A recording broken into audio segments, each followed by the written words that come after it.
नमस्कार दोस्तों, स्वागत है मेंटल एप्टीट्यूड की क्लास नंबर 6 में। आज दोस्तों हम डिस्कस करने वाले हैं क्वेश्चन नंबर 126 से। इससे पहले मैं डिस्कस कर चुका हूँ क्वेश्चन 125। 125 क्वेश्चन हम डिस्कस कर चुके हैं। 500 क्वेश्चन की फुल सीरीज रहेगी। 500 क्वेश्चन में 125 क्वेश्चन डिस्कस हो चुके हैं। तो अभी तक अगर आपने ये वीडियो नहीं देखे हैं तो डिस्क्रिप्शन बॉक्स में इनकी लिंक दी गई है, तो इन वीडियो को जरूर देखिए। बहुत ही इंपॉर्टेंट क्वेश्चन है। UP police radio operator, UP police constable और यूपी पुलिस एसआई के लिए बहुत ही ज़्यादा महत्वपूर्ण क्वेश्चन है। ये क्वेश्चन ज़्यादा से ज़्यादा पूछे जाते हैं। जो भी प्रीवियस ईयर में क्वेश्चन पूछे गए इन्हीं को मैंने डिस्कस किया है। तो आज हम क्वेश्चन नंबर डिस्कस करते हैं 126 से। तो अभी तक चैनल को सब्सक्राइब नहीं किया तो चैनल को सब्सक्राइब कर लें और बेल आइकन को प्रेस करें, जिससे वीडियो की लेटेस्ट अपडेट मिलती रहे। स्टार्ट करते हैं क्वेश्चन नंबर 126। 126, कानून तथा शांति व्यवस्था को बनाए रखना किसकी जिम्मेदारी है? कानून तथा शांति व्यवस्था को बनाए रखना किसकी जिम्मेदारी है? राज्य सरकार की जिम्मेदारी होती है। राज्य सरकार में अगर कानून सही रहेगा तो केंद्र सरकार में भी कानून सही बना रहेगा। तो इसका मतलब क्या है कि राज्य सरकार अगर कानून और शांति व्यवस्था सही से बनाए रखेगी तो यहाँ पर केंद्र सरकार के पास बनेगी। अगला क्वेश्चन है और इसका राइट आंसर क्या आ जाएगा? राज्य सरकार इसका राइट आंसर हो जाएगा। अगला क्वेश्चन है, पुलिस व्यवस्था को किस सूची में रखा गया है? तो पुलिस व्यवस्था को किस सूची में रखा गया है? राज्य सूची में पुलिस व्यवस्था को रखा गया है। अच्छा, एक आपसे क्वेश्चन है नॉर्मल सा, आप एक सोच के बताइए थोड़ा सा कि जो नदियां हैं इनको किस सूची में रखा गया है? नदियों से संबंधित जो भी बातें कहेंगे, कानून कहेंगे, इनको किस सूची में रखा गया है? इनको रखा गया है राज्य सूची में। अब ये राज्य सूची में क्या है, ये संविधान निर्माता के द्वारा थोड़ी सी एक गलती की गई है कि इन्हें राज्य सूची में रख दिया गया है। अब ऐसे गलती क्या है, इसको आप देख रहे होंगे। मान लीजिए कई स्टेट में एक ही नदी प्रवाहित होती है। अगर कहीं पर बाढ़ आ रही है तो कहीं पर सूखा पड़ रहा है। तो इससे क्या होता है कि जहाँ पर बाढ़ आ रही है तो उन्हें पानी की जरूरत नहीं है, और जहाँ पर सूखा पड़ रहा है उन्हें पानी की जरूरत है। और कभी कभी क्या होता है कि मान लीजिए कोई भी दो राज्यों से नदियाँ घुस निकल रही हैं, प्रवाहित हो रही हैं, नदियाँ प्रवाहित हो रही हैं, और दोनों राज्यों को समान पानी की आवश्यकता है। तो इससे क्या है, ये सोचेगा कि हम ज़्यादा पानी ले लें, जिससे ज़्यादा पानी की आवश्यकता है। तो ये जो क्या है, यहाँ पर बांध बनाएगा तो इनका जो पानी है वो एक ही राज्य में रह जाएगा, दूसरे राज्य में जा नहीं पाएगा। तो इससे क्या होता है, आपस में विवाद पैदा होते हैं। तो आपने सुना भी होगा कई ऐसे विवाद भी आते हैं, नदियों से संबंधित कन्फ्लिक्ट भी आते रहते हैं, विवाद भी आते रहते हैं। तो उन्हीं से संबंधित कुछ परियोजनाएं बनाई जाती हैं, कुछ में बांध लाए जाते हैं। तो ऐसे ही लाए जाते हैं। तो इनको राज्य सूची से हटाकर किस में रख देना चाहिए? समवर्ती सूची में रख देना चाहिए, जिससे केंद्र और राज्य सरकार का दोनों का आपस में हिस्सेदारी बराबरी बनी रहे। अगला क्वेश्चन है, कानून तथा शांति व्यवस्था के लिए कौन उत्तरदायी होता है? कानून और शांति व्यवस्था के लिए उत्तरदायी कौन होता है? सबसे ज्यादा पुलिस। क्योंकि सेना इसलिए नहीं हो सकती, सेना ज्यादातर बॉर्डर पर रहती है, राष्ट्रीय सुरक्षा गार्ड भी नहीं हो सकते और सीमा सुरक्षा गार्ड भी नहीं हो सकते। ये सभी ये बॉर्डर पर रहते, सीमाएं पर रहती हैं।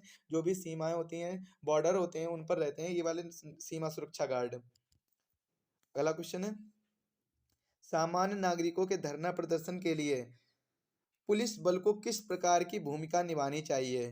सामान्य नागरिकों के धरना प्रदर्शन के लिए पुलिस बल को किस प्रकार की भूमिका निभानी चाहिए? तो इन्हें सख्त तो नहीं होना है और ना ही निरंकुश लगाना है, ना इन सभी की भी भूमिका नहीं निभानी चाहिए। तो किसकी भी भूमिका निभानी चाहिए? सतर्कता की भूमिका निभानी चाहिए। ये लोग सतर्क रहें, जिससे कोई भी विवाद ना हो, कोई भी दंगे ना हो, रियॉट्स ना हो। तो ये केवल इनको क्या रहना है? सतर्क रहना है। बाकी क्योंकि जो धरना प्रदर्शन है सामान्य नागरिकों का, ये उनका एक मौलिक अधिकार है। ये वो कर सकते हैं, जो भी अपनी एक्सप्रेशन है वो दिखा सकते हैं लोगों के प्रति। तो ये उनका एक मौलिक अधिकार है। लेकिन धरना प्रदर्शन केवल धरना प्रदर्शन की तरह रहे तब तक मौलिक अधिकार उनका रहेगा। अगर वही चीजें दूसरे को नुकसान करेंगे, जैसे कि क्या होता है कि अगर आप रोड पे ब्लॉक करेंगे, रोड ब्लॉक करेंगे, तो रोड पर धरना प्रदर्शन कर सकते हैं, ऐसा नहीं कि नहीं कर सकते हैं। लेकिन ऐसा हो कि दूसरे के मौलिक अधिकारों का उल्लंघन ना हो। अगर कोई एम्बुलेंस निकल रही तो उसको निकल जाने दें, या फिर कोई भी वाहन आ रहा तो उसको भी निकलने दें, साइड से धरना प्रदर्शन कर लें तो कोई प्रॉब्लम नहीं होती है। तो ऐसे में केवल सतर्कता दिखानी चाहिए पुलिस अधिकारी को, ना कि उन पर कोई भी सख्त कार्रवाई नहीं कर सकते हैं और उन पर निरंकुश भी नहीं लगा सकते हैं, क्योंकि ये एक मौलिक अधिकार है, मौलिक अधिकार है उनका धरना प्रदर्शन करना। तो एक तरीके से हम इन पे क्या कर सकते हैं? सतर्कता दिखा सकते हैं, सतर्क रह सकते हैं, जिससे दंगे ना हो उनमें। अगला क्वेश्चन है, भारतीय पुलिस सेवा के अधिकारियों की नियुक्ति कौन करता है? भारतीय पुलिस सेवा के अधिकारियों की नियुक्ति कौन करता है? राइट आंसर क्या हो जाएगा? केंद्र सरकार। भारतीय पुलिस सेवा यानी इंडियन पुलिस सर्विस, आईपीएस की नियुक्ति कौन करता है? केंद्र सरकार इसकी नियुक्ति करता है। लेकिन जिस राज्य में इनकी पोस्टिंग होती है, जिस राज्य में इनकी पोस्टिंग होती है, सैलरी वही राज्य देता है, क्योंकि सेवा किसके लिए कर रहे हैं? उस राज्य के लिए कर रहे हैं, ना कि केंद्र सरकार के लिए कर रहे हैं। लेकिन अगर इनके हटाने की बात की जाए तो इनको हटा कौन सकता है इनको? डायरेक्ट प्रेसिडेंट हटा सकते हैं, प्रेसिडेंट हटा सकते हैं, ना कि यहाँ के राज्यपाल या फिर वहाँ के सीएम नहीं हटा सकते। इनको हटाने के लिए किसकी जरूरत पड़ती है? प्रेसिडेंट की जरूरत पड़ेगी। और इनको ऐसे हटाया भी नहीं जा सकता, इनको केवल सस्पेंड किया जाता है, निलंबित नहीं किया जा सकता है, क्योंकि बहुत ही रेयर चांस है जो निलंबित किया जाए। सस्पेंड किया जाता है जब इन पे कदाचार यानी रिश्वतखोरी का मुकदमा चलाया जाता है, तब इनको सस्पेंड कर दिया जाता है। अगला क्वेश्चन है, विधि की समानता का तात्पर्य है, विधि की समानता का तात्पर्य है कि क्या है, ये बताना है। मोटर चालक, साइकिल चालक या पैदल चलाने वाले के प्रति पुलिस का व्यवहार समान हो। तेज रफ्तार से चलने पर एक गरीब टैक्सी चालक की चालानों पर किसी नेता की प्राइवेट कार का नहीं। अगला, सामाजिक पद और प्रतिष्ठा देखकर पक्षपात किया जाए। तो इसका राइट आंसर क्या हो जाएगा? तो इसमें विधि के समक्ष समानता दिखानी होगी। तो विधि के समक्ष समानता दिखानी होगी मतलब क्या है? यहाँ पर दिखाना होगा कि क्या है, विधि के समक्ष समानता है। विधि की समानता मतलब क्या है कि right to law, right to law, right to equality of law, equality of law मतलब बराबर समान दिखाना है। ये जरूरी नहीं है कि अगर मान लीजिए कोई राजा है और कोई भी उसकी जनता है, कोई जनता कह सकते हैं या प्रजा कह सकते हैं, तो इन लोगों के लिए कानून अलग अलग हुआ करते थे पहले, राजतंत्र जब हुआ करता था। लेकिन जब से विधि की समानता आई है, कानून में लोगों, न्याय में दोनों लोगों को समान देखा जाएगा, चाहे राजा हो चाहे जनता हो। यानी आप कह सकते हैं कि चाहे कोई नेता हो या फिर कोई भी जनता हो या पीपल हो, तो इन लोगों को समान देखा जाएगा। अगर इसने मर्डर किया तो इसको भी सजा होगी, और इसने मर्डर किया तो इसको भी सजा होगी। लेकिन यहाँ पर दो लोग बच जाते हैं ऐसे मामले में, एक तो बचते हैं राज्यपाल और एक बचते हैं प्रेसिडेंट। अब ये बच क्यों जाते हैं? तो बच इसलिए जाते हैं क्योंकि राज्यपाल के पास भी क्षमादान की शक्ति होती है और प्रेसिडेंट के पास भी क्षमादान की शक्ति होती है। अगर प्रेसिडेंट से मान लीजिए कोई गुनाह हो गया, कोई अपराध हो गया है, तो इन पे जो सिविल मामले होते हैं केवल उनके ही चलाए जाते हैं केस, फौजदारी मामलों के केस नहीं चलाए जा सकते हैं राष्ट्रपति के ऊपर। क्योंकि अगर इन पर फौजदारी के चलाए जाएंगे, यानी मतलब कोई भी ऐसा अपराध हो गया हो जिसमें इनको सजा ज़्यादा से ज़्यादा हो सकती है, तो ऐसे मुकदमे नहीं चलाए जा सकते। लेकिन कब तक? जब तक ये प्रेसिडेंट के पद पर रहेंगे। इसके बाद में इन पर ये मुकदमे चलाए जाएंगे वापस से, जैसे ये प्रेसिडेंट पद से हटेंगे। अब यहाँ पर ऐसा क्यों होता है? क्योंकि देखिए इन दोनों लोगों को क्या होती है? क्षमादान की शक्ति प्राप्त होती है। ये अगर इनको सजा देगी सुप्रीम कोर्ट, तो ये अपने आप को क्षमा कर ले जाएंगे और वहां से छुटकारा पा लेंगे, तो इनको सजा नहीं हो सकती वापस से, और ना ही वापस से इनका मुकदमा भी वापस से इन पर नहीं चलाया जा सकता है। क्योंकि कानून में और संविधान में साफ साफ लिखा है, एक सजा के लिए केवल एक जुर्म के लिए केवल एक बार ही सजा होगी। अगर आपने कोई एक अपराध किया तो उसकी सजा भी एक बार होगी। ऐसा नहीं कि आपने एक बार चोरी कर ली, पहले एक बार किसी ने चोरी की और उसको एक बार 7 साल की जेल हो गई, और उसके बाद वापस से जब वो छूट के आया, उसके वापस से उसने चोरी नहीं की, उस पर वही वाला मुकदमा चलाया गया कि इसने पहले चोरी की थी, तो उस पर वापस से जेल नहीं हो सकती। तो एक अपराध और एक बार सजा, ये रूल चलता है यहाँ पर। तो इसी हिसाब से किनको किनको तो विधि के समक्ष समानता होनी चाहिए, सभी में समान होना चाहिए। तो आप इसका आंसर हमें बताएंगे कि इसका राइट आंसर क्या हो जाएगा। विधि की समानता का तात्पर्य यह है कि मोटर चालक, साइकिल चालक या पैदल चलने वाले के प्रति पुलिस का व्यवहार समान हो। तो बिल्कुल व्यवहार समान होना चाहिए, लेकिन तेज रफ्तार से चलने पर एक गरीब टैक्सी चालक का चालान हो, पर किसी नेता की प्राइवेट कार का नहीं। तो इससे क्या है? ये तो देखिए गलत गलत हो जाएगा, यहाँ पर ये गलत हो जाएगा। इसके बाद में इसका सामाजिक पद और प्रतिष्ठा देखकर पक्षपात किया जाए। तो ये विधि के समानता है क्या? ये नहीं है, क्योंकि ये ऐसा कुछ नहीं करना चाहिए। विधि की समानता का तात्पर्य सीधा सीधा है कि ये जितने भी हैं ये सभी नहीं होने चाहिए, बाकी सब होने चाहिए, मतलब जो समानता होनी चाहिए, और ऐसा सब कुछ नहीं होना चाहिए। तो इसका राइट आंसर क्या हो जाएगा? उपरोक्त सभी इसका राइट आंसर हो जाएगा। निम्नलिखित में से अल्पसंख्यकों के हित किस प्रकार सुरक्षित रखे जा सकते हैं?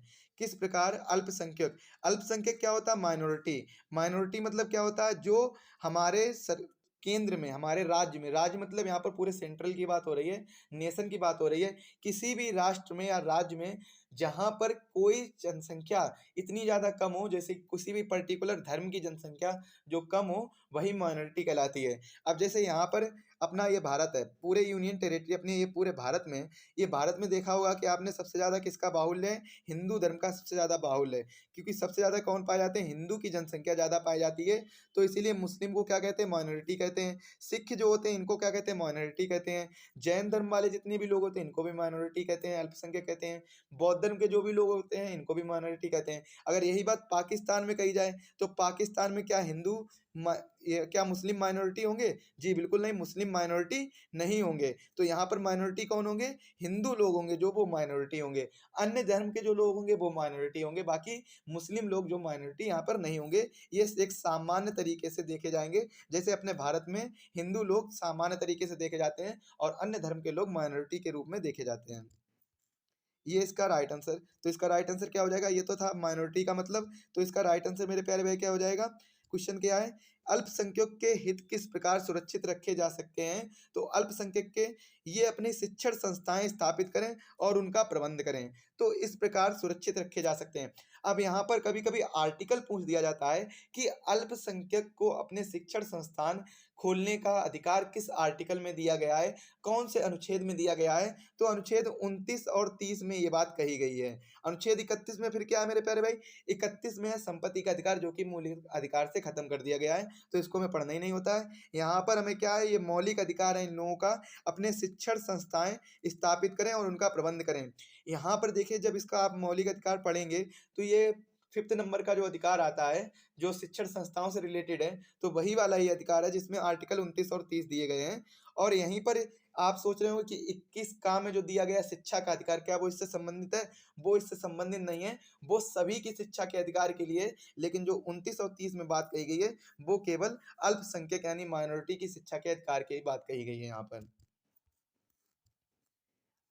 और जो 21 का जोड़ा गया था वो बाद में जोड़ा गया था, तो आपको कमेंट करके बताना है कि कौन से संविधान संशोधन के तहत 21 का जोड़ा गया था, कौन से संविधान संशोधन के तहत 21 का जोड़ा गया था, मतलब शिक्षा का अधिकार जोड़ा गया था। और साथ ही साथ में जब 21 का जोड़ा गया था उसी समय एक मौलिक कर्तव्य भी बढ़ाया गया था, तो वो भी आपको कमेंट करके बताना है कि किस संविधान संशोधन के तहत ये दोनों चीजें करी गई थी।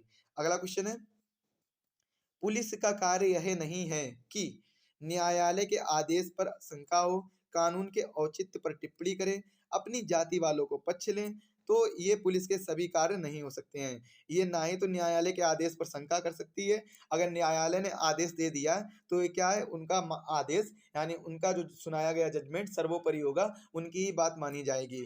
कानून के औचित्य पर टिप्पणी भी नहीं कर सकते हैं, कानून जैसा बन गया है, क्योंकि कानून बनाने वाले कोई साधारण व्यक्ति नहीं हुआ करते थे। जब आईपीसी और सीआरपीसी आया था, जब हम सबसे पहले आईपीसी की बात करते हैं, Indian penal code. Indian penal code क्या होता है? इंडियन पिनल कोड के तहत ही जो भी जुल्म होते हैं, जो भी अपराध होते हैं, इनके बारे में ये बात कही गई है। तो ये अधिकार होता है इंडियन पिनल कोड, ये आया था सबसे पहले किसने? 1861 में ये लाया गया था। और इसके जो विधि सदस्य 1833 में क्या किया गया था, एक विधि सदस्य जोड़ा गया था। 1833 के एक्ट में एक विधि सदस्य जोड़ा गया था, 1853 के एक्ट में पूरा विधि आयोग जोड़ दिया गया था। ये चीज याद रखनी है आपको कि 1853 का जो आया था एक्ट, इसमें पूरा आयोग जोड़ दिया गया था, एक कमीशन जोड़ दिया गया था। और 1833 में केवल एक विधि सदस्य किसको बनाया गया था? लॉर्ड मैकाले को। जब आयोग बनाया गया था 1853 में, तब भी लॉर्ड मैकाले क्या थे? इसके चेयरमैन बने थे। 1861 में जब क्या किया गया था? 1861 में आईपीसी बनाया गया था, इंडियन पिनल कोड बनाया गया था, जिसमें सभी अपराधों के बारे में चर्चा की गई थी।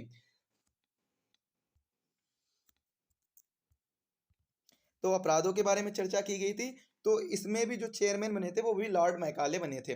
अब यहाँ पर से ये क्यों बताया? क्योंकि ये आपके लिए इंपॉर्टेंट हो सकता है, ये हो सकता है क्वेश्चन पूछा जाए, क्योंकि जैसे ही मैंने इसकी पहली क्लास ली थी मेंटल एप्टीट्यूड की, तब आपको बताया था कि इसमें जो भी आप पढ़ेंगे वो कहीं ना कहीं पॉलिटी से संबंधित होगा। और जहाँ तक होगा वो किससे संबंधित होगा? पॉलिटी के जो हिस्टोरिकल बैकग्राउंड से, जहाँ से जो कुछ कानून वगैरह लिए गए थे, और साथ ही साथ में कुछ संबंधित होगा हमारे मौलिक अधिकार, मौलिक कर्तव्य और DPSP, directive principle of state policy. क्योंकि मैंने बताया था मेंटल एप्टीट्यूड पढ़ने से पहले सबसे पहले तो आपको हिस्टोरिकल बैकग्राउंड इसका पता होना चाहिए, पॉलिटी का, यानी मतलब जो आप कह सकते हैं मॉडर्न हिस्ट्री का पार्ट, जो लास्ट पार्ट है वो पता होना चाहिए, और साथ ही साथ में आपको मौलिक अधिकार जो कि संविधान के भाग 3 में दिया गया अनुच्छेद 12 से 35 ये पूरे पता होने चाहिए। और इसके बाद में राज्य के नीति निर्देशक तत्व। अब यहाँ पर राज्य के जो नीति निर्देशक तत्व, ये राज्य यानी मतलब स्टेट वाला राज्य नहीं है, यहाँ पर राज्य का मतलब है हर एक वो संस्था जो अपने आप में राज्य, जैसे कि आरबीआई हो गया, ये अपने कानून खुद बनाता है। जैसे कि क्या हो गया, आप कह सकते हैं यहाँ पर आरबीआई के बाद में आप दूसरा कह सकते हैं कि रेलवे हो गया, रेलवे के भी अपने अपने नए नियम खुद बनाते हैं। तो इस तरीके से जो अपने आप में स्टेट है, एक अपने आप में खुद की संस्था है, तो ये लोग क्या करते हैं, इन लोगों के बारे में कुछ निर्देश दिए गए, तो ये डीपीएसपी में कही गई। इसके बाद में डीपीएसपी कहाँ से दिया गया है, 36 से 51 तक, और इसके बाद में 51 का में 4 का भाग दिया गया जिसमें मौलिक कर्तव्य के बारे में बताया गया है, तो ये भी आपको पता होना चाहिए। तो इसका राइट आंसर क्या हो जाएगा, उपरोक्त सभी इसका राइट आंसर हो जाएगा 133 का डी। अगला क्वेश्चन है, एक उच्च जाति का व्यक्ति अनुसूचित जाति के एक व्यक्ति को उसके पक्ष में वोट न डालने पर बुरी तरह पीटता है, अनुसूचित जाति के व्यक्ति को क्या करना चाहिए। तो ये देखिए यहाँ पर बहुत ही ज़्यादा एक गंभीर समस्या है, क्योंकि जितने भी शेड्यूल कास्ट और शेड्यूल ट्राइबल एरिया, जो शेड्यूल ट्राइब होते हैं, तो इन पर काफ़ी समय से बहुत ज़्यादा भेदभाव होता चला आ रहा है। हालांकि ये बात पहले भी कही जा चुकी है, वोट डालने का अधिकार सभी का होता है, हर एक व्यक्ति को वोट डालने का अधिकार है। आपको बताना है किस अनुच्छेद के तहत है, और ये भी बताना है कि आप vote, right to vote, vote डालने का अधिकार क्या है, ये हमारा मौलिक अधिकार है। तो ये राइट टू वोट है, जो ये मौलिक अधिकार नहीं, एक राजनैतिक अधिकार है। इसको मौलिक अधिकारों में नहीं रखा गया, इनको मौलिक अधिकारों से कहीं दूर रखा गया है। तो ये आपको बताना है कि राइट टू वोट संविधान के किस अनुच्छेद में रखा गया है, संविधान के किस अनुच्छेद में रखा गया है। और साथ ही साथ में कमेंट करके ये भी बताना है कि वोट डालने की आयु कब 21 वर्ष से 18 वर्ष करी गई थी, कब 21 वर्ष से 18 वर्ष वोट डालने की आयु की गई थी, ये आपको कमेंट में बताना है। अगर ऑप्शन चाहते हैं तो इसके ऑप्शन ये हैं 1989, 1983, 1973 और इसके बाद में 1990। तो ये आपके ऑप्शन दिए गए, इसमें बताना है कि कौन सा इसका राइट आंसर हो जाएगा। चलिए इसको क्वेश्चन पे आते हैं कि कोई उच्च जाति का व्यक्ति है, अनुसूचित जाति के एक व्यक्ति के उसके पक्ष में वोट ना डालने पर बुरी तरह पीटता है, तो अनुसूचित जाति के व्यक्ति को क्या करना चाहिए। हालांकि यहाँ पर जो बात मैंने अभी समझाई वो उससे संबंधित नहीं है, क्योंकि इस क्वेश्चन में ये कहा गया है कोई भी एक उच्च जाति का व्यक्ति ए खड़ा है और कोई भी एक निम्न जाति अनुसूचित जाति के व्यक्ति बी है, अगर यह इसको वोट नहीं दे रहा है तो ये वाला जो व्यक्ति है इसको बुरी तरह पीटता है, इसको बहुत ज़्यादा मारता है, तो इसमें उन अनुसूचित जाति व्यक्ति को क्या करना चाहिए, तो ये आपको बताना होगा। तो ये इसको यहाँ पर कैसे कदम उठाने चाहिए, तो उसको ठीक रिपोर्ट करानी होगी, थाने में जाकर रिपोर्ट लिखवानी चाहिए और उस पर SC/ST का एक्ट लगाया जाएगा। इसी में तो इस पर राइट आंसर क्या हो जाएगा, थाने जाकर रिपोर्ट लिखवानी चाहिए। यहाँ पर अगर बात आई है अनुसूचित जाति की, तो अनुसूचित जाति के लिए आयोग का गठन कब किया गया था, 1990 में आयोग का गठन किया गया। अनुसूचित जाति का आयोग यानी SC आयोग किस अनुच्छेद में आता है, तो यह अनुच्छेद में आता है यहाँ पर थोड़ा सा 338 में आता है, अनुच्छेद 338 में आता है SC आयोग। गठन कब किया गया था, 1990 में। किस संशोधन के तहत, 65वें संविधान संशोधन के तहत ये किया गया था। 65वां संविधान संशोधन कब हुआ था, 1990 में। तो 1990 में 338 अनुच्छेद के तहत अनुसूचित जाति आयोग का गठन किया गया था। यहीं अगर क्वेश्चन पूछा जाए ST आयोग का गठन किया गया था, तो ST आयोग का गठन कब किया गया था, ST आयोग कमीशन का गठन कब किया गया था, इसका गठन किया गया था 2003 में। 2003 में कौन सा संविधान संशोधन हुआ था, 89वां संविधान संशोधन हुआ था, तो इसके तहत ST आयोग का गठन किया गया था। अब इसमें पूछा जाता है ST आयोग किस अनुच्छेद में रखा गया है, तो 338A में रखा गया है। 338A में ST आयोग के अनुच्छेद को रखा गया है। अगला क्वेश्चन है, अल्पसंख्यक एवं अल्प अधिकार वालों के प्रति आपका व्यवहार कैसा होना चाहिए, कैसा नहीं होना चाहिए। राइट आंसर इसका क्या हो जाएगा? भाषा, धर्म, आर्थिक तथा सामाजिक स्तर पर भेदभाव नहीं होना चाहिए। जितने भी अल्पसंख्यक हैं और अल्प अधिकार वाले व्यक्ति हैं, तो इनके प्रति ना ही तो भाषा, ना ही तो धर्म को लेकर, ना ही तो आर्थिक को लेकर, मतलब इकोनॉमी को लेकर यानी रुपए पैसे को लेकर, या सामाजिक स्तर पर कोई भी भेदभाव नहीं होना चाहिए। सभी में समानता होती है। देखिए, अपना जो भारत देश है, इतने अपने भारत देश में विभिन्न प्रकार के लोग रहते हैं, विभिन्न धर्म के लोग रहते हैं, विभिन्न प्रकार की जातियाँ पाई जाती हैं, विभिन्न प्रकार के वर्ग पाए जाते हैं, विभिन्न प्रकार की भाषाएँ बोली जाती हैं। सबसे ज़्यादा भाषाएँ बोली जाती हैं भारत में। इतने तो कहीं पर एक जो विदेश होंगे, तो वहाँ के गार्डन में इतने इतने प्रकार के कहीं पर फूल नहीं होंगे, जितने प्रकार के भारत में एक पूरे भारत में सभी लोग रहते हैं। तो यहाँ पर आप समझ सकते हैं, तो भारत में क्या है कि सभी प्रकार के धर्म के लोग रहते हैं, विभिन्न धर्म के लोग रहते हैं, विभिन्न प्रकार की भाषाएँ बोलते हैं, विभिन्न आर्थिक स्थिति भी आती है और आर्थिक स्थिति में एक-दूसरे के साथ भी होते हैं, सामाजिक स्तर पर भी साथ होते हैं। तो इसमें क्या है कि सभी में समानता को दर्शाता है। तो हमें अल्पसंख्यक के बाद ऐसा बिल्कुल नहीं करना चाहिए कि उनकी भाषा को लेकर, उनके धर्म को लेकर, उनके आर्थिक स्थिति को लेकर, उनके सामाजिक रहन-सहन, उनके तौर तरीकों को लेकर हम उनको ट्रोल करें या फिर कुछ भी करते रहें, तो ऐसा हमें नहीं करना चाहिए। अगला क्वेश्चन है, यदि किसी उच्च जाति का व्यक्ति किसी अनुसूचित जाति के व्यक्ति के पुत्र के विवाह में उसकी बारात अपने घर के सामने निकालने पर रोकता है, तो उसका यह कार्य अपराध की किस श्रेणी में आता है? तो उसका यह कार्य अपराध की किस श्रेणी में आता है? अनुसूचित जाति एवं अनुसूचित जनजाति अत्याचार निवारण अधिनियम के अंतर्गत आता है। बहुत ही इंपॉर्टेंट क्वेश्चन है, इसको आप स्टार मार्क कर लीजिए। अगला क्वेश्चन है, निम्न में से संविधान के किस अनुच्छेद के अंतर्गत सरकार को अनुसूचित जाति, अनुसूचित जनजाति जैसे कमजोर वर्गों के लिए शैक्षिक व आर्थिक हितों में विशेष सुविधाएं, सामाजिक न्याय व सभी प्रकार के शोषण से मुक्त कराने का अधिकार दिया गया है? तो शोषण से मुक्त कराने का अधिकार किसमें दिया गया है? शोषण के विरुद्ध अधिकार अनुच्छेद 46 में ये बात कही गई है, जो कि directive principle of state policy में ये बात कही गई है। और इसी के तहत देखिए क्या किया गया था, एससी और एसटी आयोग की स्थापना की गई थी। एससी आयोग की स्थापना कब की गई थी? 1990 में। और एसटी आयोग की 2003 में स्थापना की गई थी। इसका राइट आंसर क्या हो जाएगा? अनुच्छेद 46, 46 इसका राइट आंसर हो जाएगा। अगला क्वेश्चन है, यदि युवक के माता पिता में से एक उच्च जाति का व दूसरा अनुसूचित जाति का है, तो क्या नौकरी में उसे आरक्षण का लाभ मिलेगा? तो इसका राइट आंसर क्या हो जाएगा? इंपॉर्टेंट क्वेश्चन है। राइट आंसर हाँ, अनुच्छेद 16 के अंतर्गत उसे लाभ मिलेगा। अनुच्छेद 16 के अंतर्गत उसे लाभ मिलेगा। अगला क्वेश्चन, संविधान के किस अनुच्छेद के अंतर्गत अस्पृश्यता का उन्मूलन और अपराध घोषित किया गया और उसे अपराध घोषित किया गया है? अस्पृश्यता को दूर रखा गया, छुआछूत को दूर रखा गया है। राइट आंसर क्या हो जाएगा? अनुच्छेद 17। अनुच्छेद 17 में यह बात कही गई, अस्पृश्यता बिल्कुल नहीं कराना, मतलब छुआछूत को दूर रखना है। अनुच्छेद 17 में यह बात कही गई है। अगला क्वेश्चन है, सभी अल्पसंख्यक वर्गों को अपनी रुचि की शिक्षा संस्थानों की स्थापना और प्रशासन का अधिकार संविधान के किस अनुच्छेद में ये बात कही गई है? तो संविधान के किस अनुच्छेद में ये बात कही गई है? तो राइट आंसर क्या हो जाएगा?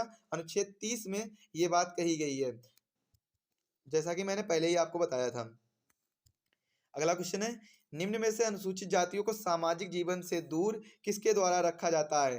अनुसूचित जाति को सामाजिक जीवन से दूर किसके द्वारा रख लिया जाता है? राइट आंसर क्या हो जाता है? उच्च जातियों द्वारा रख लिया जाता है। केवल उच्च जाति के लोग ही इन लोगों को दबाए रहते हैं, सामाजिक जीवन से दूर रखते हैं। बाकी सरकार ऐसा बिल्कुल नहीं करती है, क्योंकि सरकार के पास ऐसे कोई राइट्स नहीं होते कि वो निम्न जाति को दूर रखे, मतलब उनको कोई भी न्याय ना दें, तो ऐसा वो नहीं करते। संविधान तो ये बात बिल्कुल ही नहीं करती, क्योंकि संविधान में जो भी लिखा है सभी के लिए बराबर लिखा है। यहाँ तक कि इनके रिजर्वेशन की भी बात की गई है। रिजर्वेशन कैसा होना चाहिए, हर प्रकार के रिजर्वेशन की बात की गई है। और रिजर्वेशन के साथ ही साथ में इनकी लोकसभा और राज्यसभा में सीट्स का भी निर्धारण कर दिया गया है। अगला क्वेश्चन है, क्योंकि अल्पसंख्यक एवं अल्प अधिकार वाले व्यक्ति सामाजिक व आर्थिक रूप से पिछड़े होते हैं, अतः पुलिस प्रशासन एवं जनता इनके प्रति कैसा व्यवहार करना चाहिए, क्वेश्चन में ये पूछना चाह रहा है। राइट आंसर क्या हो जाएगा? उनकी समस्याओं के प्रति संवेदनशील होना चाहिए। नेक्स्ट क्वेश्चन है, संविधान के किस अनुच्छेद के अंतर्गत विधि के समक्ष समानता का अधिकार प्रदान किया गया है? तो विधि के समक्ष समानता का अधिकार किसमें दिया गया है? अनुच्छेद 14 में।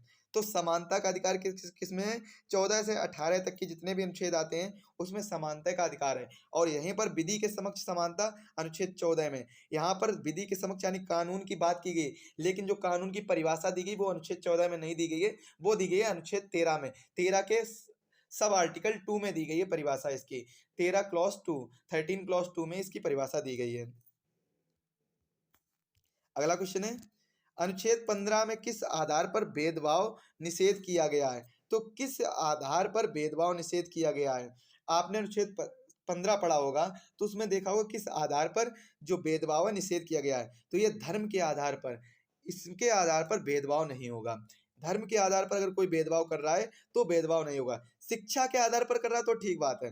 अगर मान लीजिए एक अनुसूचित जाति का है या अनुसूचित जनजाति का है और एक कोई भी व्यक्ति है उच्च जाति का, जनरल कैटेगरी का ले लेते हैं, कोई भी व्यक्ति है और ये बिल्कुल भी नहीं पढ़ा है, और इसके बाद में अगर मान लीजिए अनुसूचित जाति एससी का कोई भी व्यक्ति पढ़ गया है, इसने अपनी एजुकेशन प्राप्त कर ली है और इसने नहीं प्राप्त की है, तो ऐसा नहीं है कि ये उच्च जाति का जनरल कैटेगरी का है तो इसको जाति के आधार पर हम क्या कर दें, जाति या धर्म के आधार पर हम इसको ऊपर कोई भी जॉब दे दें, कोई भी ऐसा पद दे दें जो बिल्कुल ये लायक ना हो, तो हम इसको पद देंगे जो भी लायक होगा। तो यहाँ पर एजुकेशन के आधार पर भेदभाव बिल्कुल नहीं होगा। तो यहाँ पर दिया गया, तो निषेध किसके किया गया है? एजुकेशन के आधार पर भेदभाव कर सकते हैं, क्योंकि शिक्षा के आधार पर भेदभाव कर सकते हैं। जहाँ पर भी शिक्षक की जरूरत होगी, जो पढ़ा लिखा होगा वहाँ पर पढ़े लिखे को ही रखा जाएगा, ना कि ऐसे व्यक्ति को जो पढ़ा लिखा नहीं है। तो शिक्षा के आधार पर भेदभाव कर सकते हैं। आर्थिक हैसियत के आधार पर थोड़ा बहुत भेदभाव हो जाता है।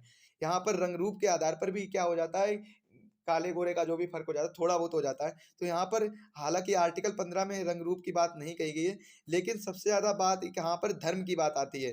तो धर्म के आधार पर भेदभाव निषेध किया गया है, धर्म के आधार पर भेदभाव नहीं किया जाएगा। अगला क्वेश्चन है, निम्नलिखित में से शांति व्यवस्था की समस्याओं के लिए कौन अधिक जिम्मेदार है?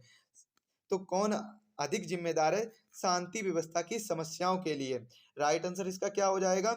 उपरोक्त ये तीनों, अनुसूचित जाति, अल्पसंख्यक और बहुसंख्यक, ये तीनों जिम्मेदार हैं हर तरीके से। देखिए जहाँ पे बहुसंख्यक होंगे वहाँ अल्पसंख्यक को थोड़ा सा दबाते रहते हैं, और ये अनुसूचित जाति भी थोड़ा बहुत दबते हैं। तो शांति व्यवस्था की समस्याओं के लिए ये अधिक जिम्मेदार बने रहते हैं, ये सभी लोग जिम्मेदार बने रहते हैं। मतलब आप सीधे सीधे कह सकते हैं जितने भी लोग हैं सभी लोग जिम्मेदार हैं, क्योंकि बहुसंख्यक में सभी लोग आ जाते हैं।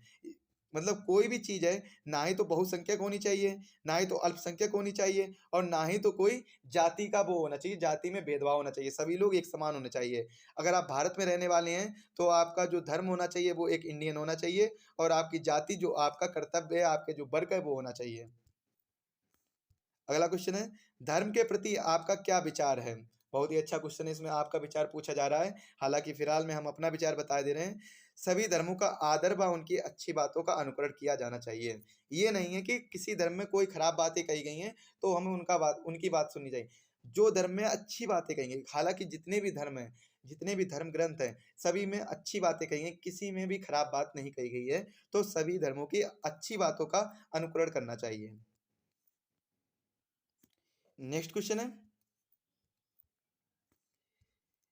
निम्न में से अल्पसंख्यक वर्ग को देश व समाज के लिए क्या योगदान देना चाहिए? अल्पसंख्यक वर्ग को समाज के लिए क्या योगदान देना चाहिए? सांप्रदायिक सद्भाव व भाईचारा बढ़ाना चाहिए। सांप्रदायिक सद्भाव का मतलब क्या होता है? जब सभी लोग सभी धर्म को एक समान समझने लगेंगे, जब सभी धर्म के लोग सभी धर्म को एक समान समझने लगेंगे, और सभी धर्म के लोग सभी धर्म को मानने लगेंगे, किसी भी धर्म के लिए कोई गलत भाव नहीं रहेगा, तो ऐसे ही भाव को सद्भाव कहते हैं, सांप्रदायिक सद्भाव कहते हैं। क्योंकि सभी के अगर मान लीजिए कोई मुस्लिम है तो मुस्लिम क्या करना चाहिए? मुस्लिम को जैसे होली हो गया, दीपावली हो गया, इसमें पार्टिसिपेट करना चाहिए। अगर कोई हिंदू है तो हिंदू को इनके जो त्योहार होते हैं, हालांकि इनके जो रीति रिवाज हैं, तो रीति रिवाज को ना अपनाकर आपस में मिल तो सकते हैं, तो ये सब कर सकते हैं। तो सांप्रदायिक सद्भाव तभी होगा जब जब ये भाईचारा और सांप्रदायिक सद्भाव को बढ़ेंगे, तो ये देश व समाज के लिए बहुत ही बड़ा योगदान हो जाएगा, और सभी लोग एक समान सभी को समझने लगेंगे। अगला क्वेश्चन है, अल्पसंख्यक माने जाने का आधार क्या है? धर्म और भाषा। धर्म और भाषा ये दोनों ही आधार हैं अल्पसंख्यक माने जाने का। पहले ही मैं इसके बारे में डिस्कस कर चुका हूँ। अगला क्वेश्चन है, बहुसंख्यक जनसंख्या को अल्पसंख्यकों के प्रति कैसा व्यवहार करना चाहिए? तो कैसा व्यवहार करना चाहिए? सौहार्द का व्यवहार करना चाहिए। अगला क्वेश्चन है, वंचितों को किस प्रकार का शोषण झेलना पड़ता है? वंचितों को सामाजिक शोषण झेलना पड़ता है। दोस्तों आज के वीडियो के लिए बस इतना ही रखते हैं। आज हमने डिस्कस किए 150 तक क्वेश्चन। 150 क्वेश्चन मैंने कंप्लीट कर लिए हैं। इनकी प्लेलिस्ट आपको मिल जाएगी, डिस्क्रिप्शन बॉक्स में लिंक दी गई होगी, आई बटन पर जाकर भी आप देख सकते हैं। साथ में अगर आपने ये वीडियो अंत तक देखा होगा तो आपको इंड स्क्रीन पर भी इसकी प्लेलिस्ट और इसके वीडियो मिल जाएंगे। वहां से आप इन पुराने वीडियो को देख सकते हैं जहां पर मैंने 125 क्वेश्चन तक डिस्कस कर रखे हैं और ये क्वेश्चन सभी इंपॉर्टेंट हैं। और आज हमने डिस्कस कर लिए 150 तक। इसके बाद हम डिस्कस करेंगे 151 से 175 तक। यहाँ से 25 क्वेश्चन अगले वीडियो में डिस्कस करेंगे, जो कि वीडियो आपको कल मिल जाएगा। मिलते हैं अगले वीडियो में। कल के लिए आप इंतजार करिए और चैनल पर नए हो चैनल को सब्सक्राइब कर लीजिए और बेल आइकन को प्रेस कर दीजिए। इससे संबंधित पीडीएफ और नोट्स के लिए आप हमें कांटेक्ट कर सकते हैं। केवल व्हाट्सएप कीजिएगा 7905407400 पर। यहाँ पर आप व्हाट्सएप करेंगे तो यहाँ पर आपको इसके ये पीडीएफ और इसके नोट्स और इनके आंसर की आपको प्रोवाइड करा दी जाएगी। मिलते हैं अगले वीडियो में, तब तक के लिए धन्यवाद। सभी लोग स्वस्थ रहें और अपनी पढ़ाई को कंटिन्यू करते रहें, क्योंकि इसका एग्जाम बहुत ही जल्द आने वाला है। मिलते हैं अगले वीडियो में, धन्यवाद।